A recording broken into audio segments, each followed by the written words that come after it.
Well, good afternoon, everybody. Welcome to the Golf Zone Ledbetter Virtual Summit 2020.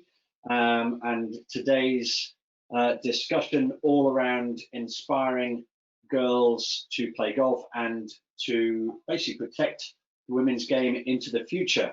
I am joined by three fantastic guests, all of whom have had a vested interest in developing participation in this area. First of all, I would like to welcome Nancy Henderson. Nancy is the president of the LPGA Foundation and the chief teaching officer for the LPGA Teaching and Club Professionals. Welcome, Nancy. Thank you for taking the time to join us.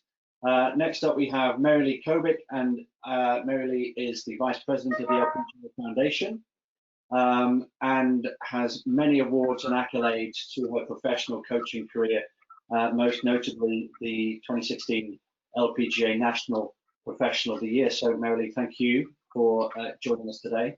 And last but not least, our very active member of the team, Cori Matheson. And Cori is based in Phoenix and is director of the LPGA USGA Girls Golf program there. And I believe that is the busiest and the longest standing program of all of the LPGA USGA Girls Golf programs. So, Cori, I realize it's very early, so thank you for joining us and welcome to all of you. This is a great topic of discussion for me. I'm obviously the only boy in the group here, but teaching girls has been a huge part of my career. I just seem to engage with the girls very well. I love how they've always kind of stuck together, learned together, practiced together, rarely had problems of girls showing up or missing classes. They've always wanted to do more, and they're always smiling. I very rarely see any grumpy girls as opposed to grumpy boys, but yeah, I love it, and I want to be a part of the ongoing success, certainly of the LPGA USGA Girls Golf program. So I just wanted to get an understanding as to the state of play right now, as to where we're at with participation in the sport. And Nancy, if I could ask you first of all, and Cori and Mary-Lee, I'll come to you in just a second on this, but where are we now in 2020? Or, you know, let's just put the pandemic to one side, of course, but the kind of state of play as to where we are now in participation with girls in the sport of golf. Sure, let me start out by giving a little background on girls golf. Girls golf started in 1989 and was founded right in Cori's area in Phoenix by one of our LPGA teaching professionals, Sandy LeBeau.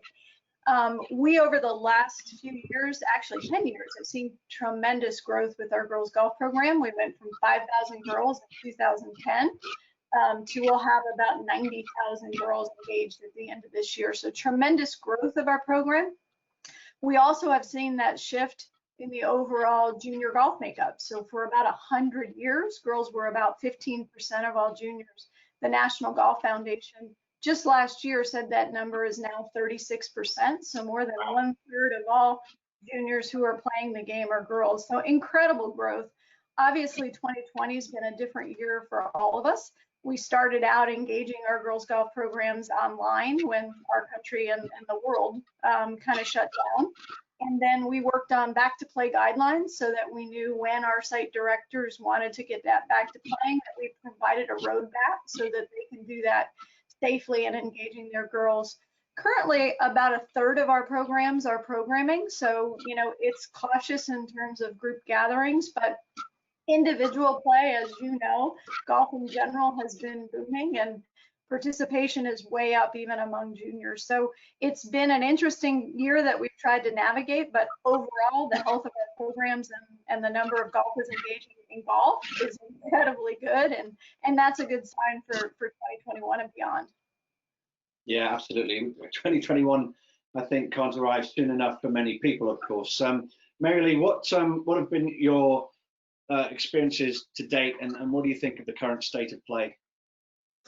Yeah, I mean, I agree with with what Nancy just mentioned, that what we've seen is that really more of the, I guess, the play is on an individual basis. If we look at the girls' golf programs per se, is that some of the site directors have had to be very creative and do some programming virtually and do some things that have never been done in the past. So really thinking outside the box. And in terms of specifically at courses, a lot more, just not as many gatherings prior and getting the girls together, and which is really the whole basis of the girls golf program. Really is everything that comes around or goes, not so much as a golf component, but what goes around it. That's what makes our program unique. So that is the piece that was probably missing this year, but our site directors have really been very creative and have done the best they can to still get the girls out the golf course as much as possible. Yeah, and that's certainly one of the things that I've witnessed the most of teaching girls throughout, you know, my 25 plus years of coaching. It's just the camaraderie, the friendships. They bond together really well, and I think certainly having witnessed the LPGA girls golf program, it's a great mechanism to allow that to happen. Cori, I love your story. I think it's amazing. I love the beginning, the middle, and the current state of where you're at with it. You were a participant back in 1989 in Phoenix, and now you are the big boss, as they say. So, you know, what has been your experience of it over the last few years? I have been so grateful to see the state of play change, right, and evolve. As a player in the program early on, and fell in love with it, became a part of a special family that stayed with me for my entire junior golf career. I played in college on a scholarship, and then, you know, decided that sports and golf was something that was going to be a part of my life for forever, and was able to come back into the junior golf industry. I am on my path for my Class A LPGA teaching status, and be finishing that soon. But more importantly, this is a game that's in my life for forever, and that's such a cool place to be. And I think that first and foremost, we should all be so grateful that golf is our avenue and the way that we're engaging with each other, because there are so many other things in this world that are not able to function, and we are so lucky that we have an outdoor sport. I don't know about you, but in Arizona, our governor, you know, said everything shut down, but you can go play golf. So, you know, it was a very interesting dynamic for our industry here. And I receive probably 1 to 2 new inquiries a week here in the Phoenix area of a junior that wants to get started in golf. And I'm so happy to be a part of their path and getting them going. Not only is this a girl power world right now, I think that the focus is so much on bettering our females and our women industries and supporting each other and women having a voice, and whether it's in politics or socially or in business, I think that we're on an upswing, and I'm so happy to be a part of that movement. So not only do we have the girl power side and the golf side, that the state of our industry is you know, thriving right now, and it's able to really take form and grow, and I think that the interest is there, and I think that we're on the upswing. So I'm happy to be a part of that, and I don't see it slowing down anytime soon. Yeah, and so I mean, I get that, and you know, I'm so passionate about creating that environment for it to develop.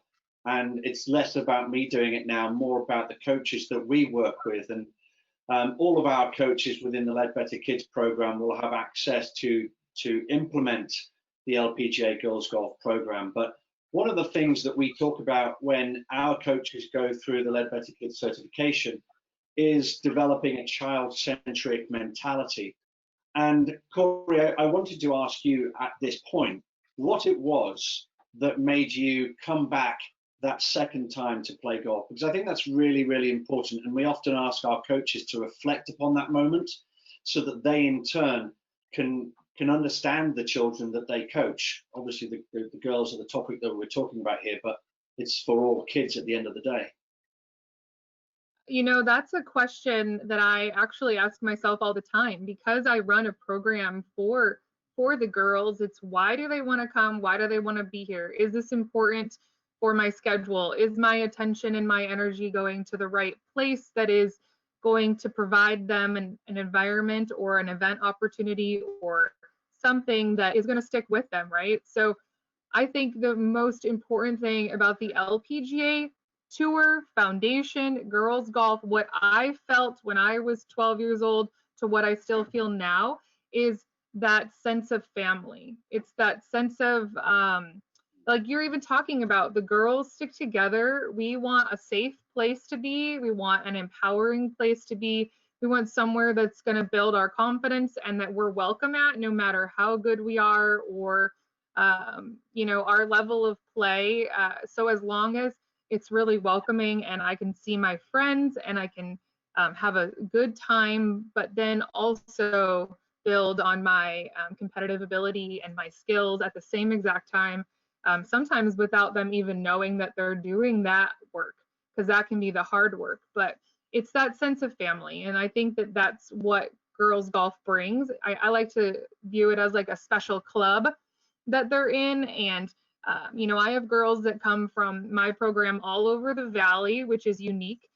So I would encourage any people that are looking to start a new site to work closely with other clubs and open up their family and open up their circle so that they can all help each other and work together. So then they have more friends and more family. Yeah, that's I think that's really key. You know, for me, when the girls are allowed to be together, kind of without the boys, certainly for the formative years, they're able to spread their wings, they're able to develop their confidence and their own self-belief and not be impeded by the boys. You know, the girls can often feel inhibited and they don't often express themselves particularly well. So again, that's why I think this is such a strong program and really important for us to get behind. We often talk about this in the Ledbetter Kids world as it being a game for life, you know, providing a holistic approach to the kids' development. But you guys have developed the 5 E's. So I wanted to direct this at Nancy and Mary-Lee.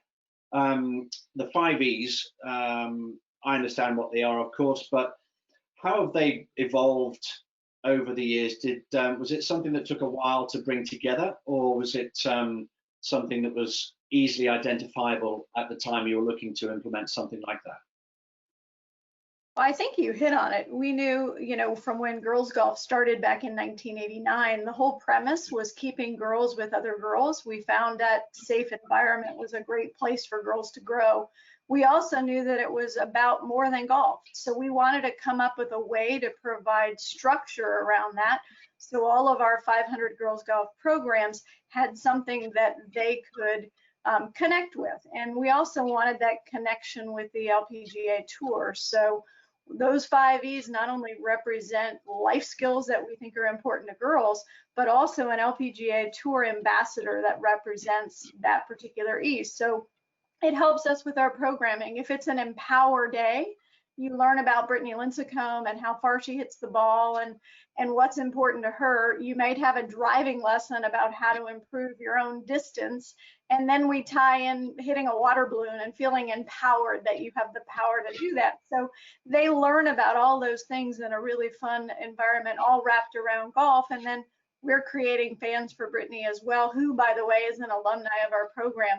That's one of the really nice side benefits. Girls golf isn't designed to provide elite level athletes, but there's more than 45 alumni who are on the LPGA Tour right now. So it's exciting for us to see that framework and the 5 E's come to life across all of our programs. That's awesome. Can you name all 45, please, Nancy? I can name a lot of them. From Cheyenne List to Morgan Pressel to Mariah Stackhouse. I'll just keep going. Yeah, very good. Sorry, I have to throw that in there. Mary-Lee, how have you practically implemented the 5Es throughout your coaching program? Yeah, I mean, what it does is one of the tools that we created around the 5Es was the LPGA Girls Golf Playbook, which then gave us the ability to create some different activities around the 5Es, so that our site directors as well as ourselves didn't have to have to create everything from scratch. So it's really a great framework for the sites to be able to utilize those ideas, and that other site directors are implementing or have implemented for themselves. I think one of the biggest things with girls is, girls, some are competitive from the start. It's innate to them, but sometimes they get around an environment where then that competitiveness or that confidence doesn't show. What girls golf does is it puts them in an environment with other girls to allow them to really be themselves and let that competitive or their own personality and confidence really come out and shine. Once we put them in that environment and they feel safe and they understand that they can then be confident, competitive, then it's much easier to get back with all of the other participants, with boys and girls. We have many girls through the years that either they got into golf, not necessarily because they necessarily love golf initially, but they were in a safe environment, they were with friends, they create great friendships, and they would come back just to see their friends. And then golf is sort of there with it, where then golf became a passion, and then really they were able to continue with that program. So having the 5Es gives us that structure and those framework or those focuses that we can then work with the girls more specifically. But for me, one of the great programs of the it's not one of the 5Es, but one of our E-Leader programs is a great passion of mine in the programs that we've done. And we might talk about that a little bit later on. I'm not sure if this is a good time to go into details on that, but the E-Leader is sort of another part of the E-program that we offer as well. No, I think it's well worth mentioning now, Mary-Lee. I think with the 5Es, a practical way of looking at this is to take the 5Es and to look at how your activities throughout your session help hit to one of the points. What are the outputs of this particular session with the girls? What am I looking to achieve? What will it achieve if we do this particular activity? And I think the resources of the program are fantastic, and it's easy to follow for the site directors. And when you have that foundation upon which you can build a great environment and a great culture, then it really helps teach the individual. And golf is just the mechanism by which this happens, right? I don't think that ever I really teach golf either. I'm trying to teach the kid to be the best possible version of themselves. And golf is one of the only sports that allows us to do that, actually. And I think that obviously we know that the 5Es kind of underpin everything that girls golf is all about. And being very practical with that as a coach, bringing it to the forefront of what you do, I think is really important. Where does the E-Leader program sit, Mary-Lee, then? And I know what it's about. If you just give a brief summary for our viewers, that would be great. Yeah, so the E-Leader program was developed for our older girls aged 13 to 18 to give them a way to give back and to volunteer to the girls golf program or to other areas of a facility or an organization.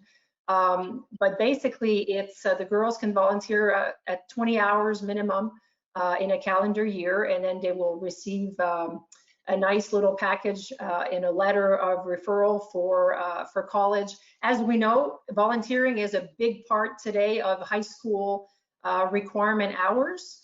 and colleges look at what you've done to give back to your community and to society.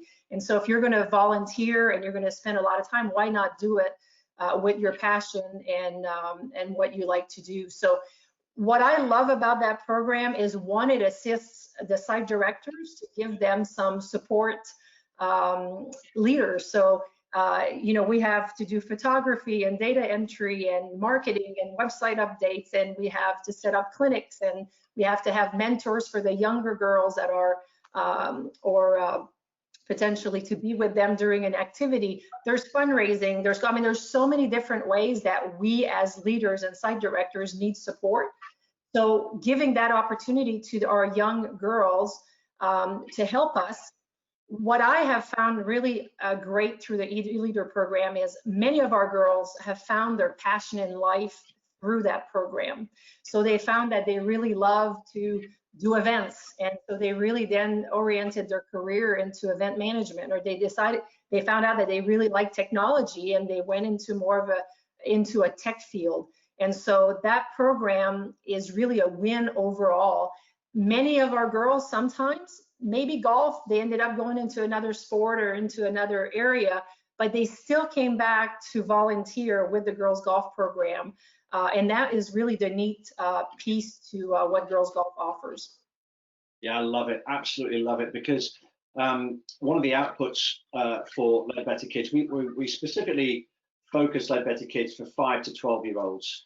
But one of the outputs that we look to achieve, by the time that child is 12 years old, we want them to be showing responsibility for themselves. Responsibility in many different areas, but I still believe that you can teach a 6-year-old to be responsible in their own kind of sphere, right? And you give them the most basic of tasks, whether it's to put the yellow cones on top of the yellow cones or whatever it is.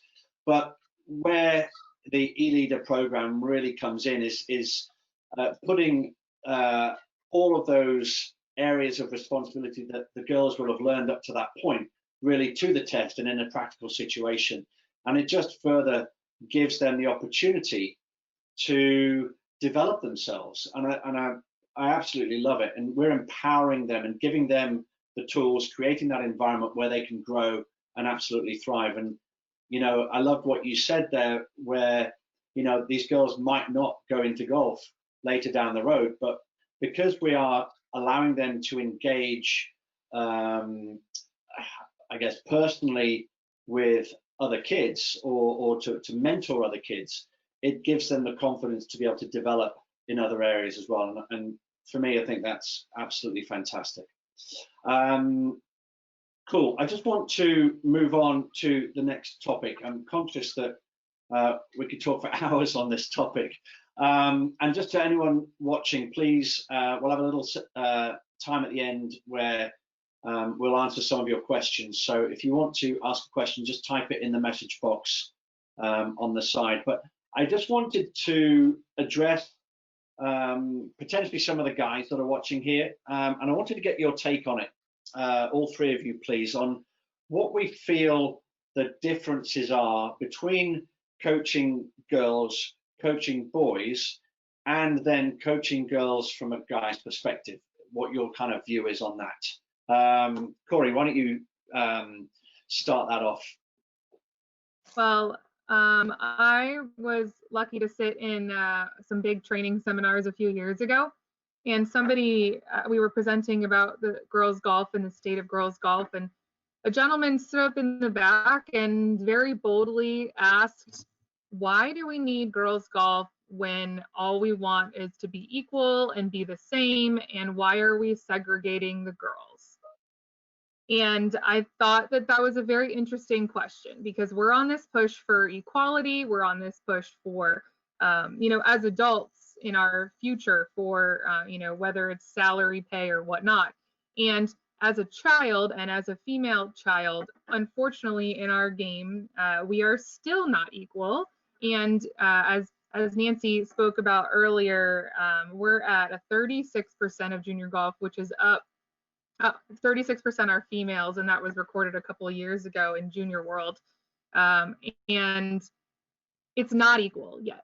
So for now, we still need to be able to provide them that safe environment where they can feel nurtured and confident and empowered. So that is super important to be able to create that environment, whether that is created by a male or a female teacher. I believe it could be done either way.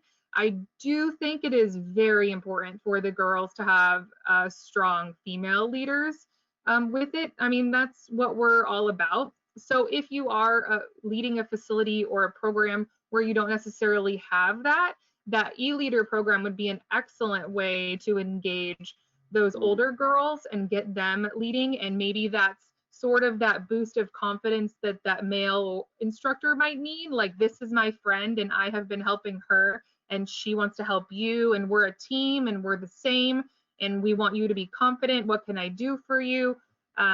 But in general, I believe that whole family dynamic of women and girl power and that safe environment is really strongly female driven. So if you can have anybody as part of your team, great.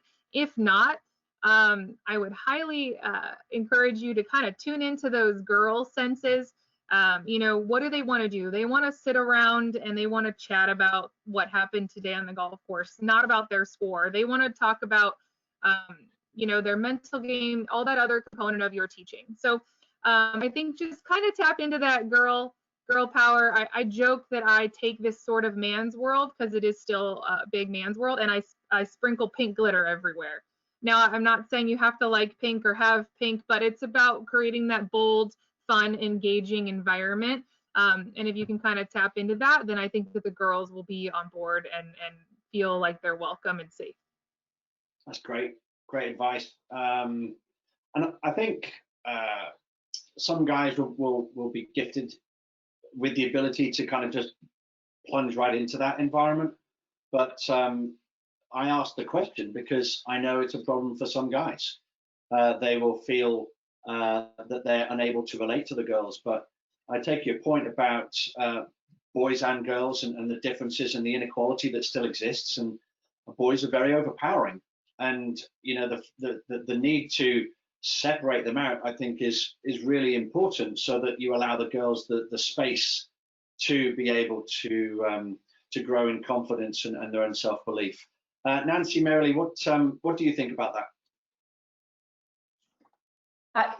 I'm going to just use an example. I think that would show the difference a little bit of what a typical let's use putting, for example. So a typical clinic, typically we would go, we have the holes, we have golf balls, we do a little bit of technique, and then we start putting.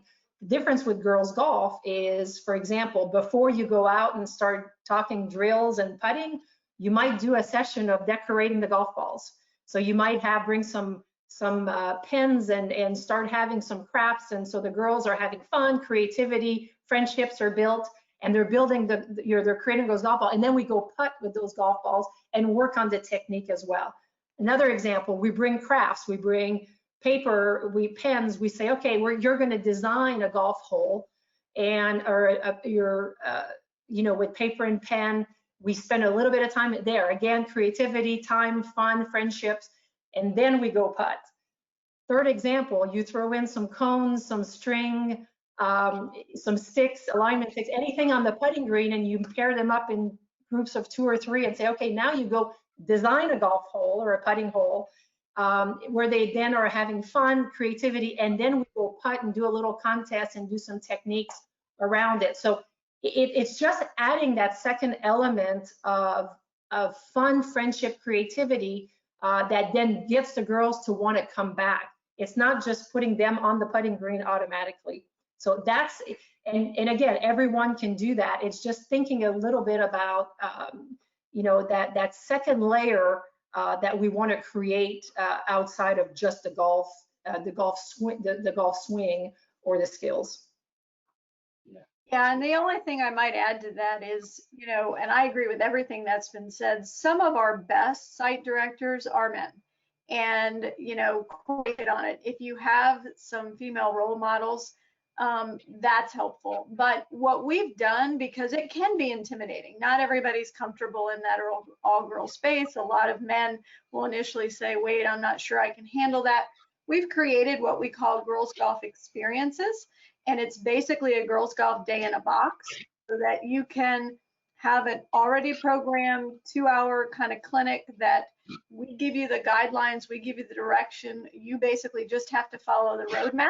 And then what happens is that instructor, male or female, finds out how rewarding it is, how easy it is, and how fun it is for them. I know me, I'm part of our program here in Port Orange, Florida, and I participate every month because it energizes me. And you know, a lot of professionals think that you can't make money from that and it isn't necessarily financially rewarding.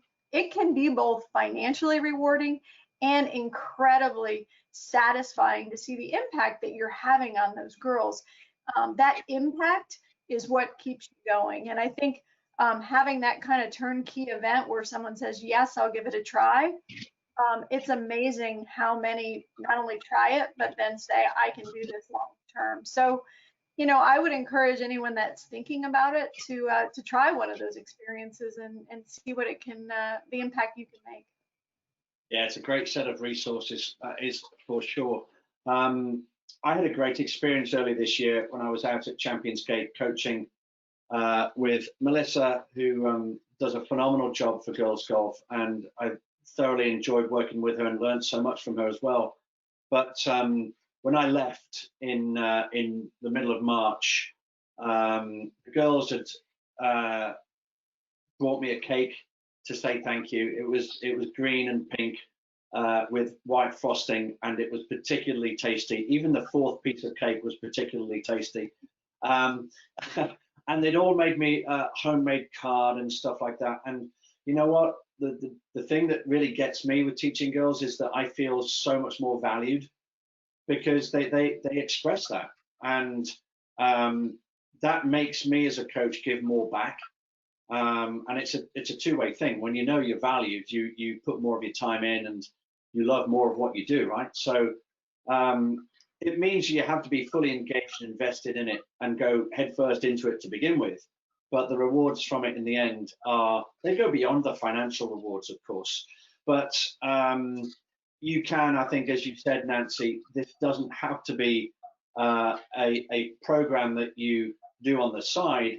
It can be something that you do that does generate revenue. And it's, I think, when we look at protecting the future of the sport, and yeah, we might bring boys into this conversation a little bit here, but there are so many parties that are set to benefit from the development of the girls golf program. First of all, you've got the girl or the individual.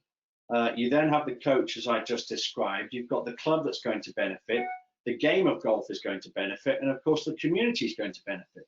So, to me, it's an absolute win-win. And when we're talking to our coaches about implementing LPGA girls golf, it is in conjunction with an additional full-time junior program that they're doing this. And the girls golf program is a way of attracting girls into the sport. You engage with them on their terms at their level. You get them to the point where they fall in love with it. They start to love the coach. And, you know, then it kind of snowballs. And before you know it, you're running the largest LPGA girls golf program in Phoenix. Cori, what are some of the strategies that you employ to grow your program? That's perfect. I was just thinking about how I could interject into some of those thoughts that you shared. I think it's super important to look at the market that you're currently in and find what is needed and what is missing. Just like any business model, I think it's important. Sometimes a professional, a teaching professional gets a little bit lost in what's expected of them or what is happening somewhere else. And I think it's really important for them to look at their market. You mentioned that the Ledbetter kids golf focuses on that 5 to 12-year-old range.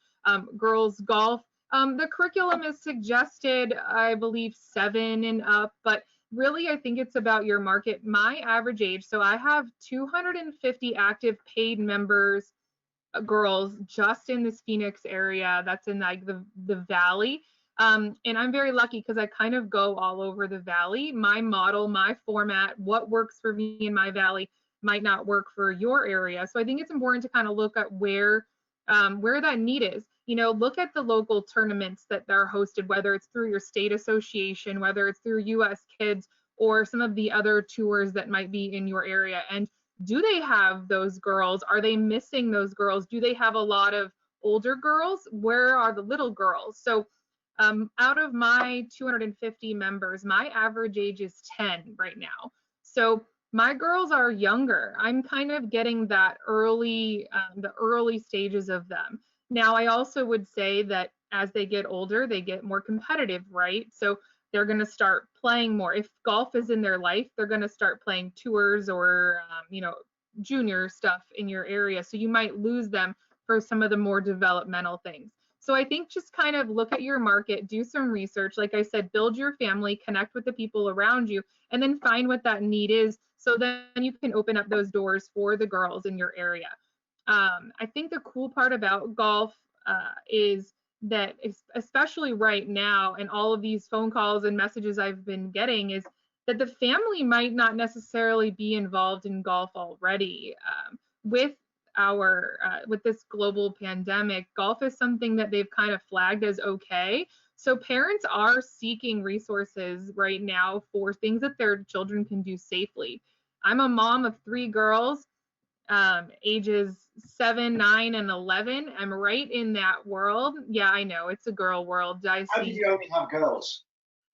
I know. My poor husband. I don't even know. No, we're at an awesome place. Don't call me in like 5 years, because right now they're all they love each other, and it's such a magical world right now. But no, I think that it's important to kind of find what that need is. You know, maybe you need that itty bitty range. Maybe there aren't any girls playing and you need to catch them earlier, so then we can build that love. Or maybe there's a whole bunch of itty bitty ones at a course working with a pro, and then they have nowhere else to go after that. So I think it's important to find your path in your community and what works and what's maybe missing, or how you can bring those pieces together so then the future can have more of those girls involved.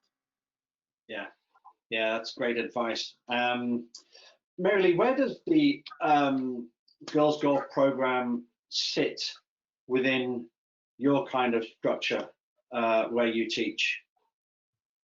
Yeah, so, and that's a great point as well, because one of the very main differences of Cori's program that is exclusively girls golf versus the program that I ran for over 20 years up to last year when I joined at the LPGA. We had a junior golf foundation in South Florida, and so we had a progressive program 20 plus years ago when progression nobody really talked about. So in 1997, we then added we were one of the first girls golf sites after Cori's initial site, and so girls golf for us was a very specific monthly event that we ran specifically for the girls. So we had our whole progressive programs for boys and girls, with camps and leagues and tournament series and weekly programs, private lessons. So everything for all boys and girls. But then we would have very specific activities for girls on a monthly basis. What we then did, though, is within our programs, we then added specific breakouts groups for the girls and girls golf specifics. We had our 5 E's, and we talked about, empowering and engagement, and we did different activities even within the program. But what's really neat about this program is you can make it as much or as little as you want within another program that you're doing. It's not like you've got to go out and create this other huge program. It can definitely supplement what you are currently doing. To also comment on families that Cori discussed a little bit earlier, we found that was a great way through families. We had the boys coming to the golf course and we do events, and then you have the mom and with the girl or their daughter waiting on the sideline just for her brother to be done with a class. And we said, okay, well, what can we do with this? So then we created 2 other programs. So the girl could go in girls golf program. The mom could go what we created a program, which was Learn While You Wait, which, you know, instead of just sitting there on the bench or in the snack bar while your son or daughter are then doing a program, we would then engage the parent into a class. And so really utilizing the family dynamic is a great way to bring additional girls into golf as well. Cori, I just saw you writing that down. There's a license fee that goes along with Learn While You Wait. And I'll certainly be in line to buy that from you, Mary-Lee. I like that. That's very good. It's a great idea. They're all standing there, whether it's a rules seminar for parents or even just a business networking. It's just, again, about thinking outside of the box and creating that family environment that's welcoming for all levels, so that mom is safe bringing the girl there, and dad. I mean, so many of the dads bring the girl to my program. It's crazy how many dads are walking and the moms aren't even there. But that's a whole nother topic on family dynamic. But I think engaging the whole family is certainly a really excellent way to get them all involved. Yeah, absolutely. We have a huge part of the education that we provide for coaches addresses the business side of things, and having coaches understand the need for that creativity, and to look at creating programs for customers that are just stood there doing nothing, right? But in terms of the girls golf program, for me, it fits beautifully into everything else that we do. So, you know, we encourage our academies to run a schools program. It forms a 10-week program. The first 5 weeks are at school. The second 5 weeks are at the club. But the girls golf program for me fits in right after that first 5-week program. So once the girls have done their introduction to the sport, and they might have done 2 or 3 months of girls golf, they can progress through into what we would call our stage 2 introduction to the sport. Again, the girls would continue to learn in their own little groups. So again, no boys, but it's then putting them into a pathway that that they're able to develop and understand the journey that they are embarking upon. We have to continue to challenge them. We have to make sure that they're achieving certain things. And again, we've got to wear many different hats, don't we, as coaches, so that, you know, we need to make sure that the girls are having fun. We need to make sure that they're interacting with each other, and they've got enough time to do a bit of non-golfy stuff. But equally, we need to address the competitor within the girls, and make sure that certain elements of the program are somewhat competitive, so that they're challenged enough. Oh, you want to go, Nancy? Well, we were probably going to talk a little bit about the same thing. And you know, what we try to do with our girls golf program is to really just provide the framework so that our coaches can, on their own, decide what works best in their facility with their needs. We provide tools like the playbook. We provide the 5 E's so that it's more than golf. We also have our new 5 E stages of learning, which basically helps the site directors track the girls as they progress through certain golf skills, so that at the end of it, we know that we're actually developing lifelong golfers. So one of the great things about girls golf, we're not teaching our coaches how to teach golf. You know that, you're good with the programming, but we're providing you with framework and tools that help girls not only get in the game, but stay in the game. And that's one of the things about our girls golf program, is the retention level. We've seen it. We have a few girls golf programs within First Tees. First Tees do an amazing job, but by them adding the girls golf component, they found 50% more girls stayed in golf than those that don't have girls golf programs. So, you know, it's that opportunity to, as a coach, determine your own how you want to utilize and incorporate girls golf. Yeah, absolutely. Cori, Yes, you want to add to that? Yeah, that was similar, obviously, to what I was going to say. What you were sharing with how you were planning on fitting the program into your curriculum is just a testament to the great structure of girls golf. A lot of people have a hard time buying into it per se, and not financially is what I mean, but just understanding that it's really easy for you to kind of earmark what you're already doing as this. And it can be, I mean, I'm talking big numbers, 250 girls, like that shouldn't scare you. I mean, there are girls golf sites all across the board. There are ones that have 3 girls that meet every other Saturday. It doesn't matter. It's just about that level of play, and then also the involvement that you want to give. And I think one of my most awesome ways to describe it, and I love sharing this, is that I keep using this word family, that I'm a part of a family. So the LPGA Foundation is my mom, and Nancy's not my mom, but the LPGA Foundation is my mom, and I am an adult child. I'm an adult child, and I make my own decisions, but I still represent the family, and I still need to get that brand going and moving. And in our case here, we're hoping that all of the coaches tuning into us now also have their dad as Ledbetter Academy, right? So we have our mom and our dad, and we represent our family, but I'm an adult child, and I have to make this curriculum work within my area, what works for me, what works for my family and my community, and then we represent the brand. And my mom and dad are always there to help me, and they're always there to guide me, but ultimately it's what works with your coaching style, what your calendar provides, what your facility provides, and what already you have access to. So I think that's a really cool segue into how you incorporate it into what you're already doing.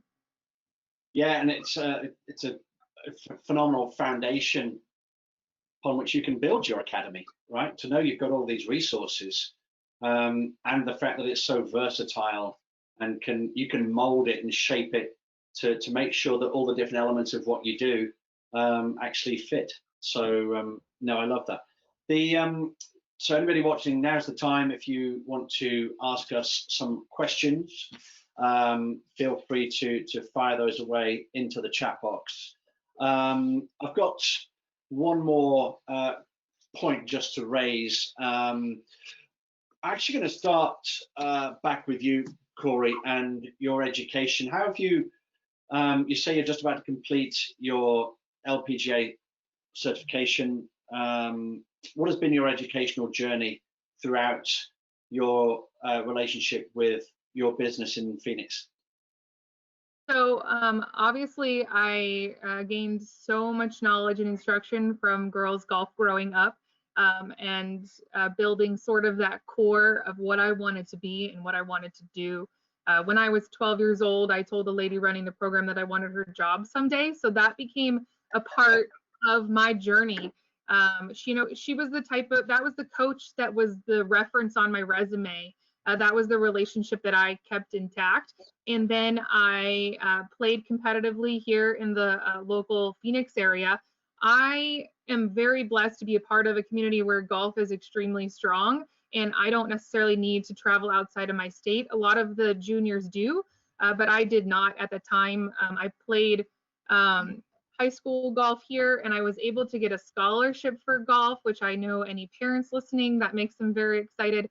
And I played at a small school in Florida, actually. If you're tuning in, I went to Flagler College, which a lot of people don't know about. I'm always so proud to speak about my school when I have people with Florida roots because they know about my college. So I lived in a castle for 4 years there, and then I knew that golf was going to be a part of my professional journey. And I worked for every summer. I did internships with different junior organizations here in the Valley. I worked for the PGA. I worked for the First Tee. I worked for the Junior State Association, and then I actually was with the First Tee for 5 years, and I became a national trainer for them. So I'm very familiar with their curriculum. I was one of the coaches that went around to help the other coaches, which was super cool process for me. And again, that curriculum's just about thinking outside the box and bringing those life skills into the juniors golf development as well. But what I love about the girls golf side of things is our focus, really is about building that family. But then again, it is about golf, not, we do want those golf skills there because we want them to have golf as part of their life. So when I was offered the opportunity from that lady, that same one, her name's Kathy Nadler, to take over girls golf, I'm on my 7th year now running the program. And about year 2, I decided I better jump on this LPGA bandwagon as well, because now I work for them and I run this amazing program, and these coaches are inspiring me, and I am around all these women. And so I began the LPGA teaching and the professionals coaching program and their teaching program. So, and then that's a multi-step program where you're going to learn at different levels of coaching and their philosophies and ways, and just being able to represent my mom, being able to represent the brand and my family. So yeah, that's my coaching journey, and I'll finish that. I don't necessarily plan to stand on a lesson tee at a course. I'm very blessed that my program is primarily programming and tournaments and getting these girls in a safe, competitive environment. So it's sort of a little bit of a different teaching path, but it's definitely a game that'll be a part of me for my entire life because of girls golf and the path that I've taken. Yeah, brilliant. Good luck with the remainder of your course. Thanks. I hope it goes well. And I'm also glad that you didn't make this lady redundant from her position when you were 12 years old. I'm glad you let her carry on for a little while. I thought that was a bit harsh when you first said it, but yeah. Hey, I want your job. Give me your job. It was about 20 years. I gave her 20 years after that. So. Well, that's very good of you. Very good. Nancy, Mary-Lee, got a question in here for you guys. What's the biggest learning you've had in your careers to this point? It's a big question. The thing that I've had in my career is that there is no end to learning. Oh, look at that. That's the perfect answer. You win the coconut. Yeah, I think, it's an evolution.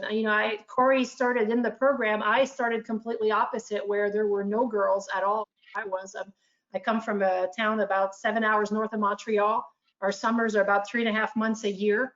My dad owned the 9-hole golf course where I grew up, so I was lucky to be around golf. And so it's just really been an evolution from, being involved in the golf business from the start to playing and, then going through college. It's just a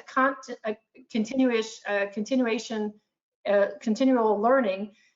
I think the biggest thing that I would say is, if I look back at when I played versus now, as I then was in the business side of it, is I would look at things differently and not necessarily put a when I get there I. So when I was a player, you think that when you reach a certain level that you're going to be something, or something's going to happen. There's really no beginning, there's no end. It's just a continual learning, and in all of the different aspects. It's also knowing that you can go from a player to, like in my case, in college, and then owning my own business, to now working for the LPGA at the association level. So it's just, and I'm still learning today, probably more than ever before. Well, it's hard to tell that, but I'll just add, find something that you're passionate about, and go in that direction. It's not what you're doing for yourself, but the impact you have on others. Excellent. Yeah, that's short, sweet, and effective. That's for sure. I think it's also worth mentioning right now. I mean, part of our relationship with the LPGA is that we want to engage all of your members into taking steps to learning more about teaching kids. And if anybody chooses to look a little deeper into this, we've got a resource you can tap into, which is LPGA Monthly at ledbetter.com.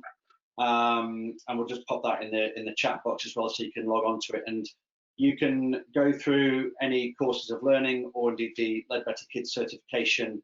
And I believe that's priced at $60 per month if anybody's interested to take a look at that. The final question I've got actually is an interesting one, and one that we could spend hours talking about on a very practical sense. As a parent, what can I do to help my child the most?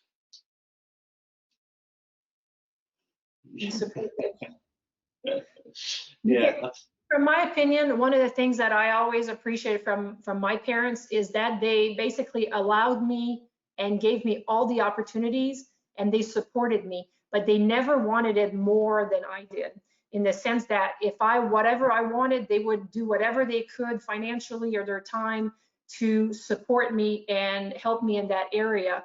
But they didn't push me into an area that did not come from where my passion was.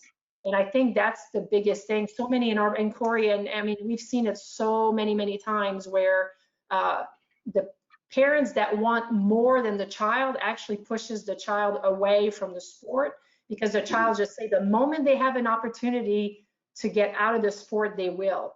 The children and the juniors that the parents supported and were there alongside to them are the ones that, even if they didn't go competitive later on, it was still a lifelong sport for the long term.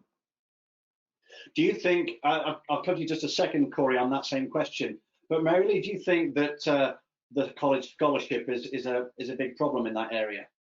Say that again, please. Do you think that the college scholarship is a problem in that whole area? In relating to parents? Yeah.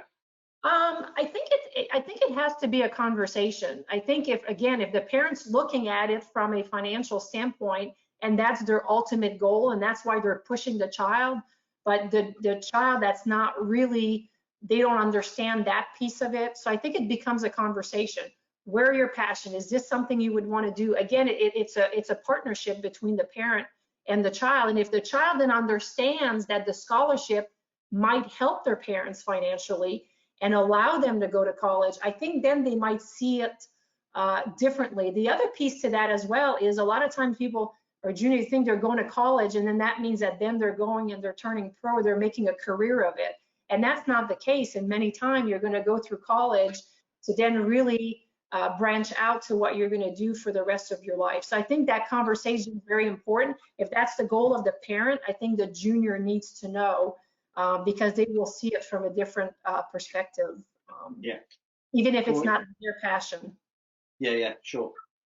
Those are the same conversations I had with my parents. I was a competitive dancer as well as a golfer, and in high school we kind of had to make those tough decisions. What can help our family get me to school? I was really good at golf, but I loved dancing.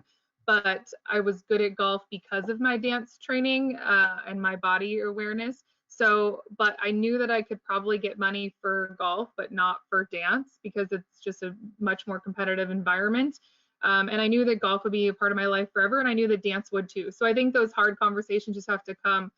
To circle back to the beginning of your question, one of the biggest issues that I think, and there's been so much research done on this, is that early specialization in athletics with children too early, that push for this is what I do and this is the only thing I do. I have a huge personal and professional conflict with that.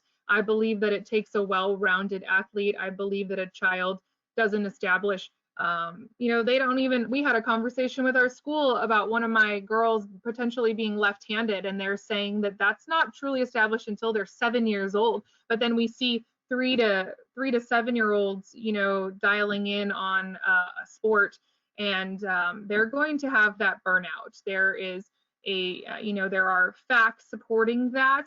And if these parents really do think that this is something that's going to be a part of their life, this child has a natural skill, it's coming easy to them, they want to wake up and go to the golf course. I believe it's a balance of, creating that well-rounded person and athlete. Do I think the game of golf provides a lot of those well-rounded skills? Yes, it is one of the few that does, but I also believe that it's really important to, expose them to other things, to get them involved in many other sports or other things, and they can always come back to the game of golf. Yeah, absolutely. My 9-year-old told me she wants to take a little break. That breaks my heart. But guess what? She wants to be at every tournament, and she wants to run registration, and she wants to greet all the girls. And so for me, that character development, the confidence, if she doesn't go out and play on the golf course that day, she's 9. it's going to be okay. I have to remind the parents all the time that this is not the Masters.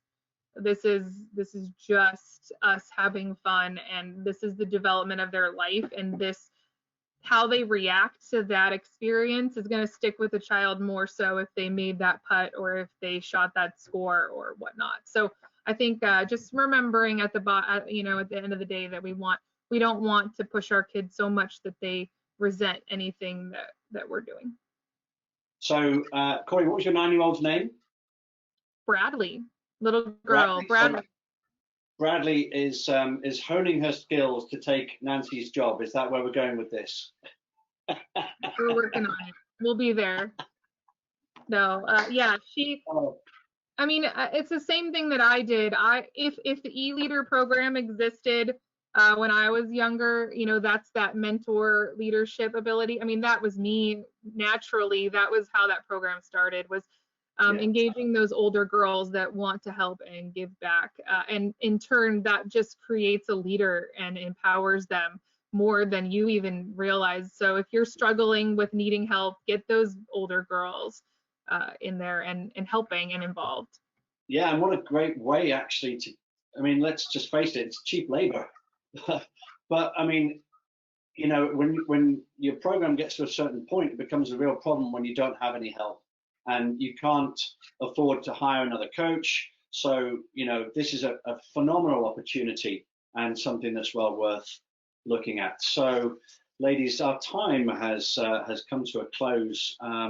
Look, I've thoroughly enjoyed the conversation.